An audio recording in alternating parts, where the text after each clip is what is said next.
Hello students, welcome to our class. कक्षा 12वीं से हिंदी का पाठ 5 जिसका नाम है सहर्ष स्वीकारा।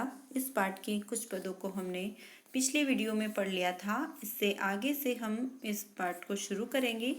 हमारा अगला पद है, सचमुच मुझे दंड दो कि हो जाऊं पाताली अंधेरी की गुहाओं में विचरों में धुएं के बादलों में बिल्कुल में लापता। कवि कहते हैं कि हे प्रभु, हे ईश्वर, मुझे मेरे कर्मों का इतना दंड दो कि मैं एक पाताल के घोर अंधेरों की तरह गुफाओं में चला जाऊं। मेरे आसपास धुएं के काले काले बादल हो, बिल्कुल वहां पर से उजाला लापता हो जाए और उन बादलों के अंदर मैं खुद भी लापता हो जाऊं। लापता कि वहां भी तो तुम्हारा ही सहारा है। आगे कवि कहता है, मैं इसलिए वहां पर जाकर लापता होना चाहता हूँ। मैं इसलिए दुखों के लिए आपसे कहता हूँ कि आप मुझे दुख दीजिए, मुझे दंड दीजिए, क्योंकि जब मुझे दुख और दर्द और पीड़ा होगी तो मैं तुझे पुकारूंगा।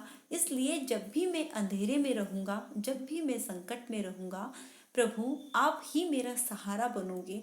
आप मेरा सहारा, मेरी सहायता करने के लिए ज़रूर आओगे। इसलिए प्रभु मुझे मेरे कर्मों का दंड आप ज़रूर दीजिए। मुझ पर प्यार की ये छाया बनाकर ना रखिए। इसलिए कि जो भी मेरा है या मेरा जो होता सा लगता है, होता सा संभव है। कवि कहता है कि मेरा जो भी कुछ है या फिर वो मुझे ऐसा लगता है कि वो मेरा है, मेरा होने जैसा उसमें संभावना होती है।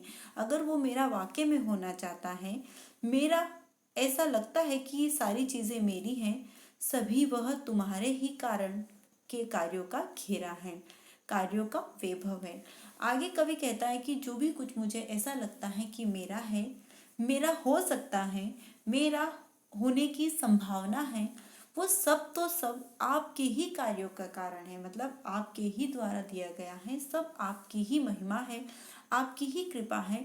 मेरे पास जो भी वैभव है, जो भी धन संपदा है, वह सभी आपके कार्यों के कारण है, वह सभी आपकी दी हुई हैं।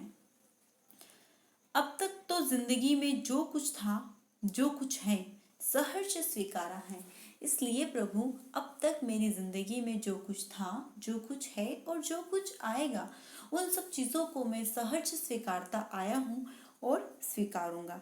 इसलिए कि जो कुछ भी मेरा है वह तुम्हें प्यारा है। आगे कवि कहता है कि मेरी ज़िंदगी में जो भी कुछ होगा, जो भी मुझे मिलेगा, उन सब को मैं बहुत ही खुशी और बहुत ही आनंद के साथ स्वीकार लूँगा, क्योंकि ये सब कुछ आपके दिया हुआ है, सब कुछ आपका ही है।